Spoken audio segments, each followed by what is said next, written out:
अस्सलाम वालेकुम। कैसा रहा मॉक? आसान था, मुश्किल था, एवरेज था? रुलते गए हैं बट चस्प नहीं आई। चस्पी नहीं आई तो रुल भी गए हो, लिख लेके थक गए हैं। ठीक है, और कोई फीडबैक आपकी तरफ से? अगर एनी एल्स फीडबैक? लेंथी था, लेंथी तो था। थ्योरी वाला वो सिर्फ फैले हुए थे 24 नंबर ही सिर्फ फैले हुए थे। ठीक है, तो विद एन अजम्पशन के आपके पास क्वेश्चन पेपर होगा और ऑनलाइन वाले हजरात भी साथ साथ। अच्छी बात तो ये कि उन्होंने प्रिंट करा लिया हो हार्ड फॉर्म में। तो डिस्कस करते हैं। पेपर आपको मिला, इसमें 8 सवाल थे, जो कि 8 सवाल नहीं थे, ये 22 सवाल थे। अगर आपने काउंट किया हो तो ये 22 क्वेश्चंस पे ये पेपर था, जो कि रिलेटिवली लेंथी था as compare to other papers. इसमें कोशिश ये की गई थी कि तकरीबन हर एरिया को हल्का हल्का सा टेस्ट किया जाए, ताकि कोई भी एरिया ज़्यादा अनटेस्टेड ना रहे। और रिसेंट जो पेपर आपको आई कैप का देखने को मिलता है, उसको ध्यान में रखते हुए बनाया था कि जो एरियाज उसने पिछले 2-3 अटैम्प्ट्स में टेस्ट नहीं किए, और बच्चे अक्सर वो एरियाज़ को छोड़ देते हैं ये सोचते हुए कि ये टेस्ट नहीं हो सकते। तो अगर वो एकदम से पेपर में आ जाएं तो आपने क्या करना उनके साथ। एंड आई कैन गारंटी कि एम्बेडेड ऑडिट फैसिलिटीज़ आप लोगों ने तैयार नहीं किया होगा। किसी फिर टीचर अच्छे से पढ़ा होगा। अच्छा, खैर शुरू करते हैं। सबसे पहले जो सबसे आसान सवाल था वो कौन सा था? बस बाय द वे, आपको सबसे आसान सवाल कौन सा लगा? सारे आसान थे। नहीं, फिर भी जो बहुत ही आसान आपने कहा बस ये तो लुट मच गई है, वो तो डेफिनेशन थी ना। 3 का बी, जट एंड जूलियट। 4 का डी, सारे करते हैं खैर डिस्कस। हाँ, 4 का डी बहुत आसान था। 5 पूरा बड़ा आसान था। पेपर पास होने वाला तो था। पेपर में 50 नंबर तो आपको इजीली अवेलेबल थे अगर आपने उसको बस एक तरीके से किया हो। चलिए हम एक काम करते हैं, हम पेपर को उल्टा स्टार्ट करते हैं। सबसे पहले क्वेश्चन नंबर 8 देखते हैं। क्वेश्चन नंबर 8, क्वेश्चन नंबर 8 क्या कह रहा है? 8A, you have been appointed as the auditor of a company which was previously audited by another auditor.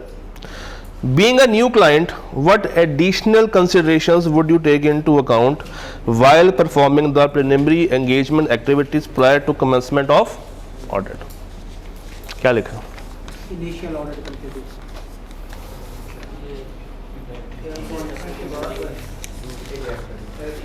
सवाल ने एक लफ्ज़ बड़ा क्लियरली बोला था, additional considerations. What additional considerations? Chapter 3 अगर आपके पास बुक है तो खोलिएगा, चैप्टर 3 खोलिएगा।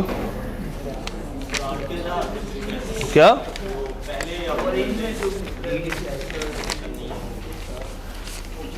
चैप्टर 3 खोलिएगा। चैप्टर 3 में आइज़ा 300 खोलिएगा। वहाँ पे मैंने आपको क्लास के अंदर भी 2 दफ़ा बताया था कि ये 2 डिफरेंट बातें हैं। एक है नॉर्मल, जब आप लोग ऑडिट करने के लिए जाते हैं तो आप कौन कौन से काम करते हैं, प्लस अगर पिछला ऑडिट आपने ना किया हो तो आपने कौन से एडिशनल काम करने होते हैं। तो आपको वहाँ पे एक पैरा मिलेगा जिसमें सिर्फ एडिशनल बातों का जिक्र है। यस, उसमें बातें कौन कौन सी आती हैं? ओपनिंग बैलेंस वाला जो पॉइंट है, वही वाला पैराग्राफ आपने जो उसके नीचे 4-4 बातें लिखी हुई हैं वो आपने उठा के लिख देना था। अच्छा जी, 8B again 4 number, your audit client Cat Limited was in negotiation with the acquisition of Ostrich Limited since April 2024. On 15 June, it was principally agreed to acquire OL at a price of rupees 2 billion. However, the agreement was formally signed on 10 जुलाई। आपने evaluate करना था कि क्या financial statements में amendment की ज़रूरत है या नहीं। ईयर एंड अगर ना मेंशन हुआ हो तो बाय डिफॉल्ट क्या होता है 30 जून। तो हम दिसंबर दे के तो आपसे जून और अप्रैल की बातों तो नहीं ना पूछने वाले। तो ये 30 जून था, इम्प्लाइडली 30 जून था। तो अब मुझे ये बता दें कि क्या ये आपने एडजस्टिंग इवेंट है या नॉन एडजस्टिंग है? हाँ, एडजस्टिंग है या नॉन एडजस्टिंग है? क्यों? कंडीशंस तो मौजूद हैं, कंडीशंस तो मौजूद हैं। अच्छा, किसने इसको एडजस्टिंग किया? क्यों? क्या रीजन थी?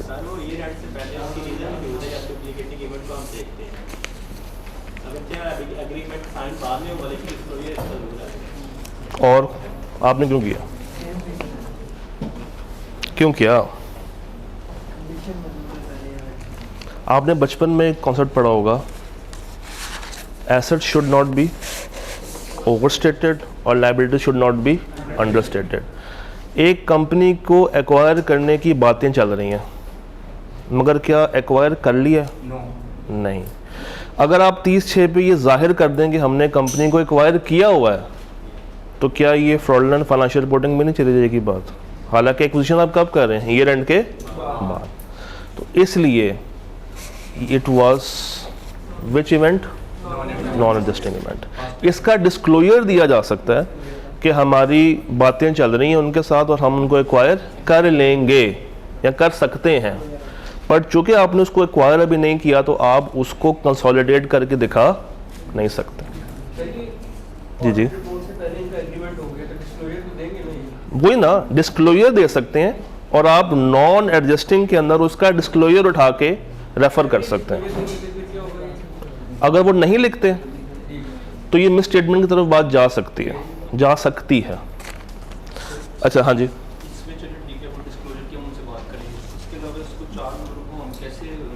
सबसे पहले आपने ये जाहिर करना था कि ये इवेंट कौन सा, एक नंबर उसका। उसके बाद आपने उसमें ये बताना था कि अगर ये नॉन एडजस्टिंग इवेंट है तो उसमें क्या आना चाहिए डिस्क्लोजर। फिर वो डिस्क्लोजर किस तरह का होना चाहिए और एंड के ऊपर क्या उन्होंने वो दिया या नहीं दिया।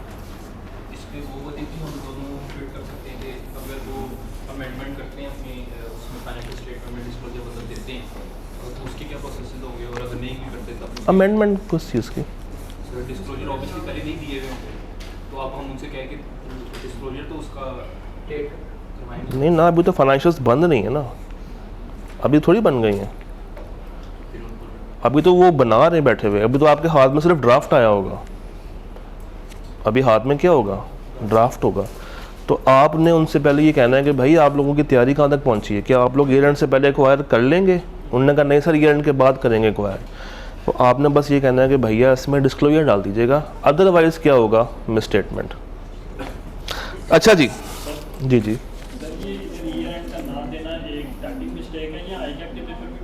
नहीं ये मैंने जान के किया था, इस अजम्पशन के साथ कि आप लोग थोड़ा सा परेशान होंगे कि ईयर एंड क्या है। ना सर, आई क्या नॉर्मली करता नहीं, मैंने जान के किया था। The management of PTL has provided you with management representation that they have to disclose all your known instances of non-compliances with laws and regulations that are relevant to the preparation of financial statements. However, during the field work, your team identified a penalty of rupees 2 million to an environmental agency. PTL's management claimed that the disclosure of the related non-compliance was inadvertently. Topic कौन सा था? Represent क्या किया? Doubt. तो doubt वाली जो 4 बातें थी, तो ये टाइप 2 सवाल था। आपने बस डाउट तक पहुंचना था और डाउट से जो बातें थी नीचे उसके रेलेवेंट बातें वो आपने उठा के मेंशन कर देनी थी। तो क्वेश्चन नंबर 8 में कितने मार्क्स मिल सकते हैं हमें? 5, 4, 9, 9, 4, 13 में से कुछ 10 नंबर आ जाएंगे, कुछ 7 नंबर आ जाएंगे, कुछ 4 नंबर आ जाए। 3 चले पेवस्ता रहे शजर से उम्मीदें बहार रख। क्वेश्चन नंबर 7 करते हैं जी तलाल भाई। तलाल से याद है, Ranjha limited a listed company is engaged in the manufacture of fast moving consumer goods। Draft statement जो है पीबीटी आपको दे दिया 12 मिलियन का और एसेट्स आपको दे दिए 300 मिलियन के। ऑन यकम जून RL acquired a plant at a cost of rupees 50 million। The plant has a useful life of 10 years with no residual value। RL follows the policy to depreciate the plant on straight line। On January 1st, the plant suffered physical damage due to fire in the factory। The technicians from the manufacturer has inspected that the plant and reported that the damage has affected its production capacity, which has now been reduced by क्या किया और क्या किया क्या क्या किया, बल्कि मुझे ये पूछना चाहिए आपसे। ईयर एंड क्या था 31 मार्च, और ये प्लान कब लिया उन्होंने 30 जून ड्यूरिंग द ईयर एंड लिया। अच्छा जी, तो कितने महीने गुजर गए हैं? जून, जुलाई, अगस्त, सितंबर, अक्टूबर, नवंबर, दिसंबर, जनवरी, फरवरी, मार्च। 9 नहीं 10। ये 9 वाला कौन है? मैंने सही कहा था, रांझा लिमिटेड। हाँ जी, क्या किया फिर इसका? क्या इसकी प्रोडक्शन कैपेसिटी डिक्लाइन हो रही है? तो क्या आपने इम्पेयरमेंट वाली बातें लिखनी होंगी? और इसकी मटेरियलिटी के लिए आपने कौन सा बेंचमार्क उठाया होगा? एसेट वाला या पीबीटी वाला? पीबीटी वाला उठाते हैं। कंपनी कौन सी थी? लिस्टेड कंपनी थी। तो 50 मिलियन तो डेफिनेटली ये क्या होगा? पहले आपने क्या किया, 12 का 5% लिया, वो कितना होता? 0 अच्छा, उसने इम्पेयरमेंट की आपको वैल्यू दी है निकाल के? नहीं, मगर इम्पेयरमेंट आ रही है, तो फिर आपको दोनों बातें करनी पड़ेंगी। अगर वो मटेरियल है तो क्या होगा, अगर वो परवेसिव है तो क्या होगा? क्या चीज़? उसने आपको मटीरियलिटी की तो अमाउंट दे दी है, मगर इम्पेयरमेंट की अमाउंट नहीं ना दी कि इम्पेयरमेंट कितनी आ रही है। उसने बस ये आपको बता दिया कि इट इज रिड्यूस्ड बाय 30%। अगर आप अगर आपने उसको सिर्फ मटेरियल करके भी लिख दिया तो उसमें भी कोई मसले वाली बात नहीं है। नीचे क्या किया पॉइंट 2 में? जी जी नहीं, गोइंग कंसर्न बताऊं क्या है? गोइंग कंसर्न सिर्फ एक वजह से नहीं आता। ये बात बहुत दफ़ा हमने भी रिपीट की है क्लासेस के अंदर कि गोइंग कंसर्न एक बड़ा टेक्निकल सा एक इशू होता है। वो आप एक छोटे से मसले के ऊपर एकदम से कह देंगे जनाब ये एंटिटी ही बंद होने वाली है, तो वो अच्छी बात नहीं है। हाँ जी, पॉइंट 2 में क्या किया? पॉइंट 2 मुझे बताइए, IS 1037 किसका अच्छा था? क्योंकि इसमें 37 की इम्प्लीकेशंस ही थी और कुछ नहीं था। उतना लेट क्यों रहा?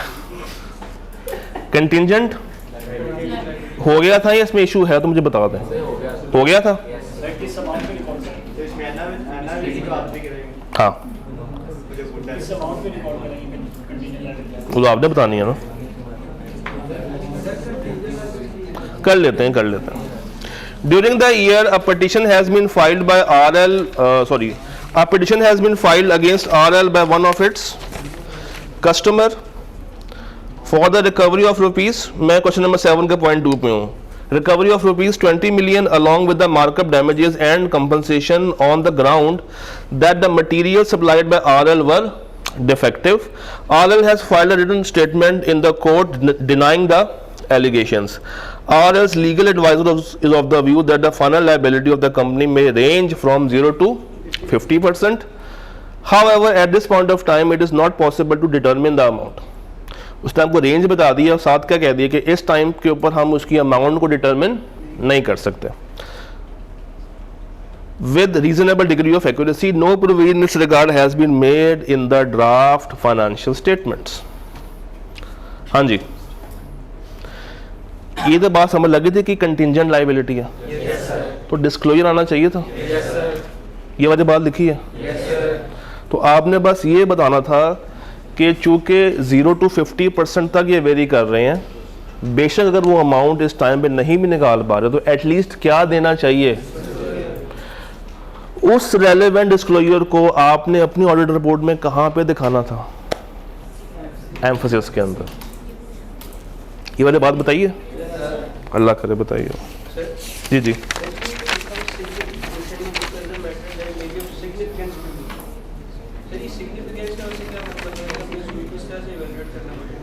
discuss the matters that may be of significance to you as an auditor in respect of each of the above issues। वो कहना ये चाह रहा है, जिस तरह ऊपर पॉइंट 1 में इम्पेयरमेंट सामने जाहिर नहीं थी, मगर आपके लिए वो चीज़ क्या थी, सिग्निफिकेंट, जिसकी वजह से फाइनेंशियल और रिपोर्ट के ऊपर इम्पैक्ट आ रहा था। इसी तरह नीचे कंटिंजेंट लायबिलिटी उसने खुल के जाहिर नहीं की, मगर आपको पता है कि स्टैंडर्ड ये बात करता है एज पर IAS 37 कि अगर आप उसको डिटरमिन ना कर पा रहे हो तो आपने क्या देनी है, डिस्क्लोजर। तो यही तो वो पूछ रहा है कि आपके नज़दीक कौन सी चीज़ सिग्निफिकेंट थी जो कि आनी चाहिए थी और उन्होंने उसको रिकॉर्ड नहीं किया। आ रहा हूँ 6 करते हैं। हाँ क्या चीज़? नहीं, ज़रूरत नहीं थी, नहीं। अनमोडिफाइड ओपिनियन देता है ऑडिटर। 7 के 1 में कैम क्यों आएगा? अब से 1 सेकंड। प्रॉपर्ली रिकॉर्ड हो गई है, ऑडिटर जो है अगर हो गई है, हमने एफ करके करना ना। अच्छा चले, अगर हो गई है प्रॉपर्ली रिकॉर्ड तो ऑडिटर अनमोडिफाइड ओपिनियन देगा, साथ में कैम। एक चीज़ नोट कर लिया करें, जब आप लोग कहते हैं ना कि कैम आएगा या कैम नहीं आएगा, कैम ये कहता है कि अगर मुझे लिखना है रिपोर्ट में तो मेरे कुछ प्री कंडीशंस है वो पहले पूरे करो। नंबर 1, वो एरिया बहुत ज़्यादा रिस्की होना चाहिए। नंबर 2, यूज़र की अंडरस्टैंडिंग के लिए इंपॉर्टेंट होना चाहिए। नंबर 3, करंट ईयर का होना चाहिए। नंबर 4, तो अगर तो ये सारी बातें आप अज्यूम कर दें कि ये सारे फिल्टर्स अवेलेबल हैं तो हम इसको कैम बना सकते हैं, अदरवाइज ये क्या बन जाएगा, EOMP। अच्छा जनाब, किसमें इसी सवाल में 10 मिलियन ही करेंगे, जैसे फाइनेंस स्टेटमेंट्स में भी करते हैं ना, तो वो अलग से वो नहीं बताएंगे। बता दें, मगर आपको फिर भी आंसर इफ करके ही तो करना पड़ना था, उन्होंने किया ही उन्होंने नहीं की। अच्छा जी 6 पे आ जाए। 6 रिलेटिवली इजी था, तो D तो बहुत ही आपने आसान किया होगा, टॉलरेबल मिस स्टेटमेंट और परफॉर्मेंस मटीरियलिटी। उसके ऊपर आपने बताना था 6C था adequacy of the work performed by, ये भी आसान था। ऊपर आपसे पूछा था कंट्रोल इन्वायरमेंट और वॉक थ्रू टेस्ट, ये भी आसान था। कैम ड्राफ्ट कैसे किया? 6A में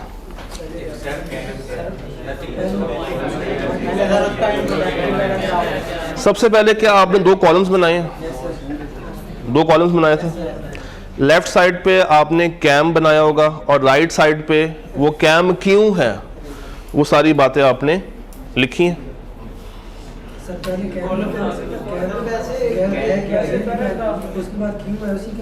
नीचे लिख दिया, चले वो भी चले, काबिल कबूल है, काबिल कबूल अगर आप नीचे भी कर दिया, मगर अच्छी अप्रोच ये होती है कि अगर आपसे वो कैम मांग रहा है ना कि कैम बना के दें, तो आपने कॉलम वाले फॉर्म में चलना।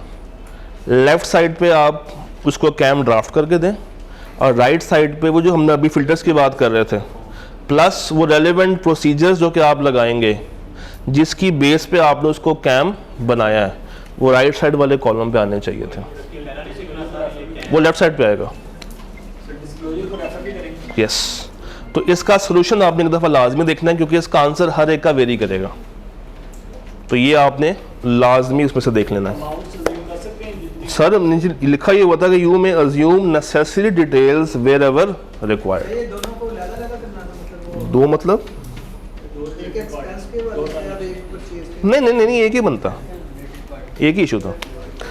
ई में क्या किया जनाब, हो फाउंडेशन में यहाँ पे आपने ऑर्डर लिस्ट निकालने थे, निकल आए थे, डिस्कशन की जरूरत है तो बता दें। किस में? 6A में कैम क्या बनाना था? ये तो आपसे पूछा गया था कि कैम बना के दें, आपने बनाया? इसका सोल्यूशन आपने लाजमी देखना है। इसमें होगा ही जब आपसे कहा है कि ड्राफ्ट करें, इसका मतलब है कि सारी बातें आपने अज्यूम करके कैम को ड्राफ्ट करना था। अच्छा जी, मैं आपके पास एंड पे आ जाता हूँ। 6E होप लिमिटेड करना है, पढ़ा सवाल। हाँ जी, Hope Foundation is a NPO. अच्छा एक सेकंड, एनपीओ का सवाल मैंने क्यों दिया, रीज़न ये है कि लास्ट टाइम फ्रॉड आया था, उससे पीछे आई कैब 3 दफ़ा कंसेक्यूटिव AR और BR टेस्ट कर रहा है। एनपीओ के ऑडिट रिस्क उसने छोड़े हुए हैं, 2019 के बाद का सवाल नहीं आया, शायद आ जा, तो इसलिए ये मौत में डाला था। अच्छा जी, चलिए इससे भाई को आइडिया हो गया कि उसका लेक्चर मेरा पेंडिंग पड़ा हुआ। Hope Foundation is a not for profit organisation dedicated to providing health care services and educational support to low income families. Donations जो आती हैं are collected in boxes and have been placed at various community centers and mostly they are received in cash. The charter specifies कि जो admin के खर्चे हैं should not exceed 15% of its total revenue. As a result, HF has hired only one part-time accountant to manage its finances, और वो भी क्या है, part-time. The charter also mandates that the HF must maintain separate bank accounts for funds collected for healthcare and education. Donors are encouraged to specify the purpose of their donations. Funds designated for a specific purpose cannot be used for any other activity. क्या किया इसमें? क्या cash चोरी किया जा सकता है? क्या जो डोनेशंस आ रही हैं वो प्रॉपर्ली रिकॉर्ड की जा रही हैं? क्या उनमें एम्बेजलमेंट हो सकती है? क्या फर्ज करें डोनेशन आई है फूड के लिए, क्या वो मेडिकल पे लगाई जा सकती है? तो इस तरह वाइस वर्सा भी किया जा सकता है। और बताएं, हाँ सेग्रीगेशन भी नहीं है, और एक बेचारा कौन है, पार्ट टाइम अकाउंटेंट है। जो वो अकाउंटेंट है वो रेवेन्यू बढ़ा देगा क्योंकि उसकी जो सैलरी है वो उसकी ऊपर बेस करती है। आ सकती है, और सर मटेरियल आ सकती हैं। ये आपकी सोच थी, जहां जहां से आप लोग रिस्क निकाल सकते थे आप लोगों ने निकाल देना था। अगेन इसका भी कोई स्टैंडर्ड आंसर नहीं। अच्छा जनाब, 5 में आते हैं। 5C, identify the matters that need to be considered by the auditor at the time of designing and performing substantive analytical. Chapter 7. क्या ये भी क्राइमिंग बेस्ड सवाल था? किया था, तैयार किया हुआ था, नहीं किया हुआ था? Very good. Briefly describe embedded audit facilities and its significance, ये भी आसान था। ऊपर क्या किया, 4 differences between the 2 type of reports. एक में वर्ड ओपिनियन है और एक में वर्ड है कंक्लूजन है। एक में कैम आता और एक में कैम, और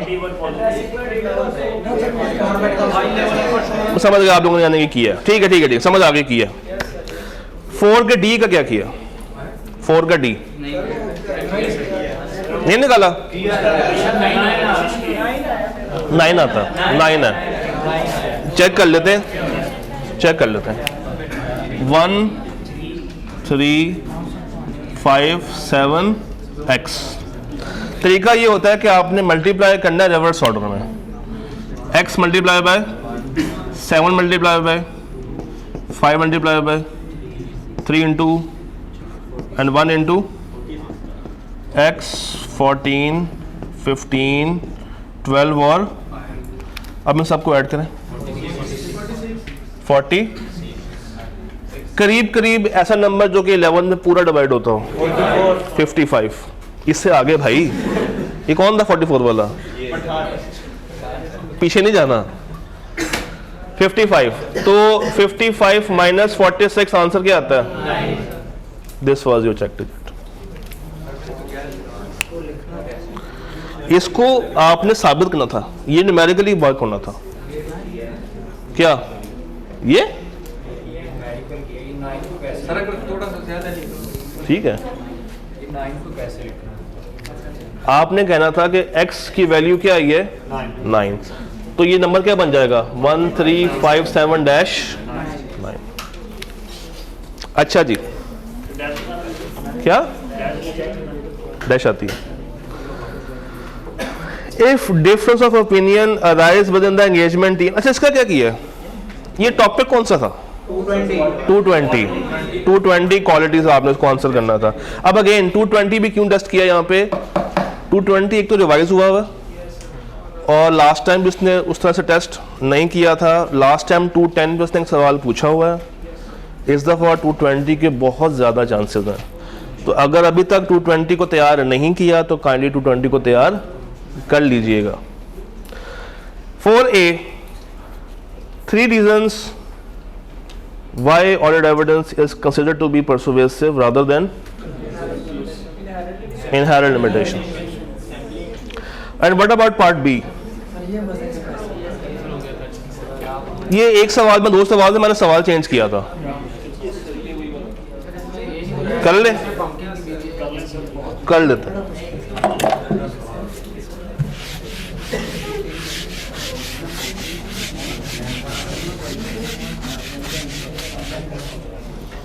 हाँ जी, सवाल में क्या था,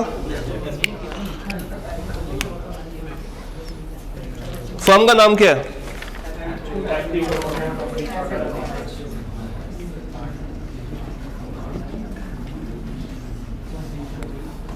और हमने जाना कहाँ पे है, बनाना सर, बनाना ठीक है। एक मिस्टर पी होंगे जो कि नॉमिनी है, कहाँ पे, बनाना यहाँ पे नॉमिनी है, नॉमिनी ऑफ गवर्नमेंट। और ये भाई साहब 25% की शेयर होल्डिंग रख रहे हैं कहाँ पे, WML में। सवाल पहले यहाँ तक करते हैं, एक बंदा गवर्नमेंट का नॉमिनी है एक जगह पे और साथ ही वो 20% से ज़्यादा की शेयर होल्डिंग रख के बैठा हुआ है एक और कंपनी में। तो चूंकि बंदा कॉमन है लगेगा कि ये एसोसिएट है, मगर एसोसिएट नहीं है। क्यों, नॉमिनी, खाली नॉमिनी नहीं, नॉमिनी बाय गवर्नमेंट। अच्छा, अगर ये वर्ड ना लिखा होता, लिखा होता इंडिपेंडेंट डायरेक्टर, फिर भी वो एसोसिएट ना होता।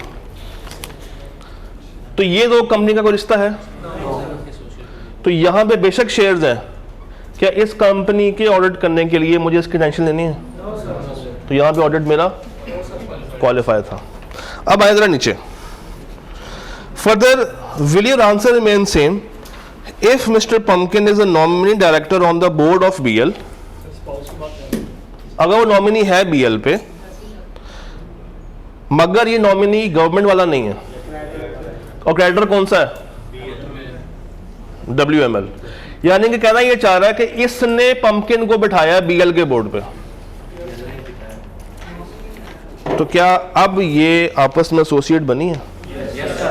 अब ये बन गई है, क्योंकि एक्सेप्शन है गवर्नमेंट का नॉमिनी या इंडिपेंडेंट।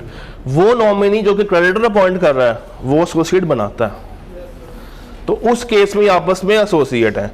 अब अगर एसोसिएट हो गई हैं तो यहां पे पॉइंट कौन सा आना था, शेयर्स वाला, वो 90 डेज वाला पॉइंट शुरू देना था। वो डिस्पोज कर दे तो क्या होगा, डिस्पोज ना करे तो लिखा नहीं है कि वो उसका पार्टनर है, किसका, मिस्टर पंपकिन का बताया नहीं, ना तो वो पार्टनर है ना तो ऊपर बता दो दिया है, कॉमा लगा दें पता चलेगा। ऊपर बता दो दिया है। स्पाउस में शेयर और किए हुए हैं WML, हाँ, वो भी कहेंगे कि कितने शेयर किए। वही तो बात आनी है, वही तो पॉइंट आना है, शेयर होल्डिंग। इसके ये शेयर्स की बात नहीं हो रही, उसके स्पाउस के शेयर्स की बात हो रही है, इसकी बात थोड़ी हो रही है। यहाँ पर ये नहीं ना था कि वहाँ रिकॉर्ड वाले की या इसकी खुदा का नाम ने ऊपर लिखा हुआ है, स्पाउस का पार्टनर है। तो स्पाउस ऑफ अ पार्टनर बेशक कोई भी हो, पार्टनर कोई भी हो, डिस्क्वालीफाई तो हो जानी फर्म ने। वो पार्टनर ए हो, बी हो, सी हो, डी हो, शेयर्स आपको फिर भी बेचने पड़ने ही हैं, जितने मर्जी उसके बिना चारा ही नहीं है। तो ये बाद में बताऊंगा, जितने मर्जी शेयर जितने मर्जी शेयर हो। अच्छा जी, 4 ओके। 3 में क्या किया, और शुड आई से 3 में क्या गुल खिलाया? बॉब द बिल्डर में क्या किया? बॉब द बिल्डर क्या, बॉब में क्या किया? अच्छा किया जो भी किया, शक्लें उतरी हुई हैं, आप कह रहे हैं जो भी किया बड़ा अच्छा किया। क्या नहीं, अच्छा आपस की बात है, मैंने एक ग्रुप में इसका हिंट दिया था, एक ग्रुप में ना एक सवाल आया था, मैंने कहा था मॉक में वो आ गया। हाँ जी, क्या किया सवाल का है? समझ आ गई नहीं? आइडेंटिफाई किए। जी जी,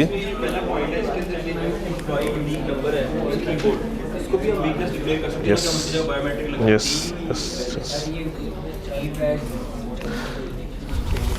अच्छा, जो सवाल रेलेवेंट ज़्यादा है, जो मैं डिस्कस करने के मूड में हूँ, वो है क्वेश्चन नंबर 2। थोड़ा खोलिएगा। ये नॉर्मल कोड के सवालों से हटके था। Yes sir, yes sir. सवाल में क्या है, सुनिएगा गौर से। पेलिकन लिमिटेड, इसकी ना हर लाइन में इशू था। Pelican Limited is audited by Faraz Naeem Rajput and company chartered accountants. Faraz Paracha जो कि पीएल का एंगेजमेंट पार्टनर है, वो इल हो गया ड्यूरिंग द एंगेजमेंट, यानी कि ऑडिट शुरू हो चुका था और बीच में वो बीमार पड़ गया। तो जब एक पार्टनर बीमार हो जाए तो क्या क्रिएट होती है? Casual vacancy. तो उस कैजुअल वैकेंसी को उसी फर्म के एक और पार्टनर ने आके फिल कर दिया। It was replaced by Raja Jibran who had recently joined the firm as a, यानी कि वो पहले शुरू से यहाँ पे नहीं था, उसने अभी अभी वो फर्म ज्वाइन की एज अ पार्टनर। तो नॉर्मली वो कहाँ से आया होगा? उसी क्लाइंट से आया होगा। राजा Jibran formerly worked as a senior director accounts at PL. The engagement is near to the finalization stage and the audit team has identified that the management has capitalized initial operating losses on a new production plant as a trial run loss. क्या किया इस line का? Misstatement. इस line का क्या किया? Audit team has identified, audit team ने चीज आइडेंटिफाई की है कि मैनेजमेंट ने, मैनेजमेंट कौन सी? पीएल की मैनेजमेंट ने कैपिटलाइज किया है। ऐसा व्हाट इज कैपिटलाइजेशन? ऐड किया है एसेट के अंदर इनिशियल ऑपरेटिंग लॉसेस, यानी कि लॉस आए और उन्होंने उसकी कॉस्ट का पार्ट बना दिया, जो कि बनना नहीं चाहिए था। As a trial run loss, ठीक है। Upon further inquiry with the management, they informed that the business feasibility and cash flow projections of that plant were undertaken by Raja Jibran's, यानी कि जब तक ये वहाँ पे था तब तक उसने इनके साथ ये काम किए होंगे और अब वो छुपा के निकल के यहाँ पर आ गया और इत्तेफाक क्या हुआ, वहीं पहुँच गया अपना ही काम को ऑडिट करने के लिए। थ्रेड कौन सा आया? सेल्फ रिव्यू आ गया। और कौन से प्रिंसिपल को कॉम्प्रोमाइज कर रहा है ये? इंटेग्रिटी को, क्योंकि इसने बताया नहीं है कि मैंने ही वहां पे ये वाला काम किया था। इसने फर्म को डिस्क्लोज नहीं किया हुआ। फर्म को बताना चाहिए था कि भाई ये मेरा ही किया हुआ काम है जो कि मैं ही रिव्यू कर रहा हूँ, तो मुझसे ये रिव्यू ना करवाओ, मैंने तो गलती की हुई है। वो भी आएगा बॉस। अच्छा जी, आगे क्या हो रहा है? आगे क्या हो रहा है? The new production facility started commercial productions and the management identified that the important cost element was missed by his team which resulted in initial operating losses. उसी की टीम की वजह से गलतियां आना शुरू हुई हैं On the earlier advice of Raja Gibran, PL had capitalized these losses in the cost of the plant. आखिरी लाइन जरा देखिएगा, आखिरी पैरा. वो बंदा Jibran was upset and furious with the audit team that why they had not discussed the issue with him before bringing it up with the. इस line का क्या मतलब था? लाइन का पहले मुझे मतलब बताएं. पार्टनर ने ये कहा कि भाई तुमने मेरे से पहले डिस्कस नहीं किया, तुम कहाँ पे चले गए हो? सीधा क्लाइंट के पास. हालांकि उनको जाना नहीं चाहिए था. He has strictly instructed the audit team members not to discuss with any issues before discussing it with him. उन्होंने कहा पहले मेरे पास आओ, उसके बाद वहाँ पे जाओ. मगर ये चीज़ क्या क्रिएट कर देगी? Intimidation threat. इंटिमिडेशन थ्रेट यहाँ पे आना शुरू हो जाएगा. तो अब मुझे ये बताइए, सबसे पहले आपने क्या किया होगा? सेल्फ रिव्यू मारा. किस पे डाला? इंटेग्रिटी पे और ऑब्जेक्टिविटी पे. उसके बाद उसके आपने बता दिए होंगे सेफगार्ड्स. यस, क्योंकि सवाल में दो बातें होती हैं, अलग अलग बातें होती हैं. तो सेल्फ इकट्ठे बनते ही नहीं हैं, इकट्ठे बन ही नहीं सकते. सेल्फ रिव्यू वाली बातों का सेफगार्ड और होगा कि उसका काम किसी और बंदे से रिव्यू करवा लिया जाए, उसको टीम से निकाल दिया जाए. हालांकि उसको निकाला अब आप नहीं सकते, एक पार्टनर पहले ही हुआ हुआ. जो दूसरी बात कर रहा है, कौन से बिलिया? इंटिमिडेशन वाली. वहां के सेफगार्ड क्या थे पता? 220 वाले, 220 वाले. तभी मैंने कहा वो सेम हो ही नहीं सकते. वो आपको 220 से सेफगार्ड ढूंढ के निकालना था. ये सवाल दोबारा से एक दफ़ा अटेम्प्ट कीजिएगा सोल्यूशन को सामने रखते हुए. सवाल अब आपको ज़्यादा एंजॉय करवाएगा. हाँ, वो तो आएगा, सेट तो वही आएंगे, मगर सेफगार्ड उसके लिए आपको किसका? Competence, objectivity, due care, integrity भी है. क्या? हाँ, क्या चीज? वो भी आएगा. बिहेवियर, ऑब्जेक्टिविटी, इंटेग्रिटी सारे हिट हो रहे हैं, सारे हिट होंगे. अगेन मसला वो नहीं है, मसला वो था सेफगार्ड आपने कहाँ से पिक करना था. उसके लिए आपको 220 का सफर तय करना था, जो कि मुझे पता आप लोगों ने तय नहीं किया. तो जाके देख लीजिएगा. 1 ने क्या किया? 1 में मुझे बताइए कौन सा फ्रॉड है, कौन सा एरर है? मैं आता हूँ बैठ पे जाता हूँ. 1 में क्या फ्रॉड है? अच्छा एक सेकंड, क्या 1 में एरर है भी कोई? सेकंड वाला, उसके अलावा सारे क्या थे? फ्रॉड. अब अगेन ये सवाल भी क्यों टेस्ट किया? सुन लें. रिसेंट पेपर में जो फ्रॉड का सवाल आया वो था फ्रॉड रिस्क फैक्टर्स. फ्रॉड में से वो 3 तरह के सवाल पूछता है. एक वो पूछ चुका है. 2 सवाल जो मजीद वो टेस्ट करता है, मैंने पार्ट ए पार्ट बी बना के पूछे. तो किसी भी अगर वो किसी भी एंगल से चैप्टर नंबर 3 को टेस्ट करने लगेगा, फ्रॉड एक दफ़ा टेस्ट हो गया, 2 सवाल मजीद ये वाले बन सकते हैं. रिस्क का सवाल अगर एनबी से टेस्ट करना हुआ, वो भी आपके हाथ से गुजर गया है. कोई और सवाल अगर इसने रिस्क का ही टेस्ट करना है तो मुझे बताइएगा. अगर आपको मजीद ज़रूरत हो, एक सवाल बड़ा मज़े का है, उसमें कोई 10-12 रिस्क है, 20 नंबर का सवाल है सीए फाइनल का. अगर आपको चाहिए हुआ तो मैं आपको अलग से उसकी PDF बना के भेज दूंगा, उसको सॉल्व कीजिएगा. बड़ा मज़े का सवाल है. अच्छा, what about part B? Second में सपोर्टेड बाय कॉन्ट्रैक्ट. सपोर्टिंग है ना, यानी कि वो गलती पकड़ सकता है. सपोर्टिंग डॉक्यूमेंट्स है, रिकंसाइल करके. अगर ये डॉक्यूमेंट्स ना होते हम कहते हैं ये फ्रॉड.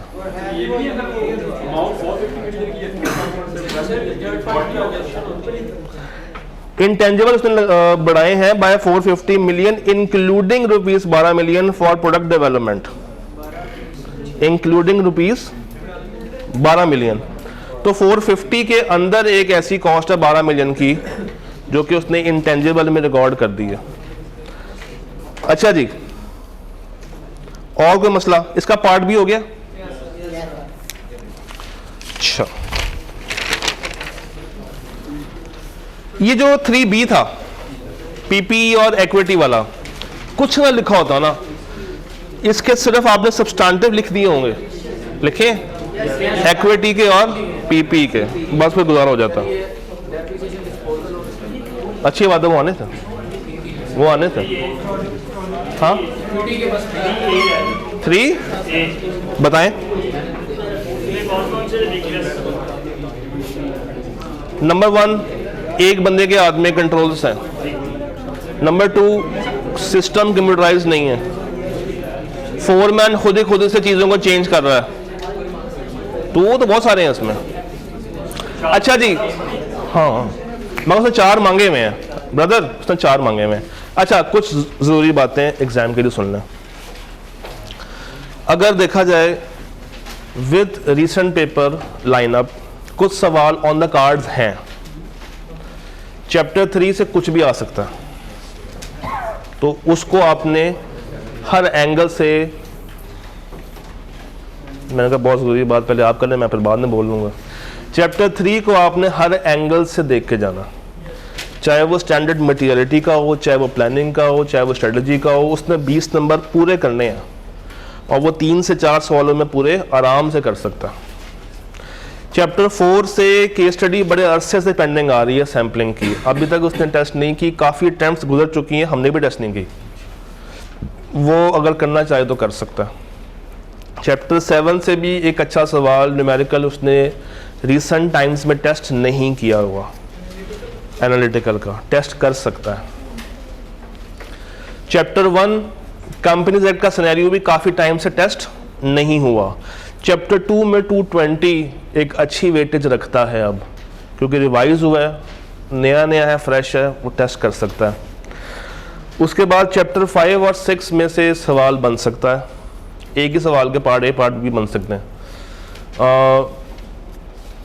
चैप्टर 9 में से जो कंफर्मेशन है वो काफ़ी दफ़ा उसने टेस्ट किया है, मेरा ख्याल से इस दफ़ा उसको ब्रेक करनी चाहिए वहाँ से, मगर वहाँ पे 501 भी है। इन्वेंट्री पूछ सकता। Chapter 11 related party last time उसने 3 दफ़ा टेस्ट कर लिया, पिछले पेपर में 3 सवाल हैं उसके, एक सब्सटेंटिव के साथ है, एक रिपोर्ट के साथ था और एक और था, एक स्ट्रेट फॉरवर्ड सवाल भी था। इस दफ़ा चैप्टर 12 में से इंटरनल ऑडिटर मोस्ट इंपॉर्टेंट है, क्योंकि वो काफ़ी टाइम से टेस्ट नहीं हुआ। एक्सपर्ट फिर भी टेस्ट हो चुका लास्ट टाइम, वो टेस्ट नहीं हुआ। 14 तो है ही इंपॉर्टेंट।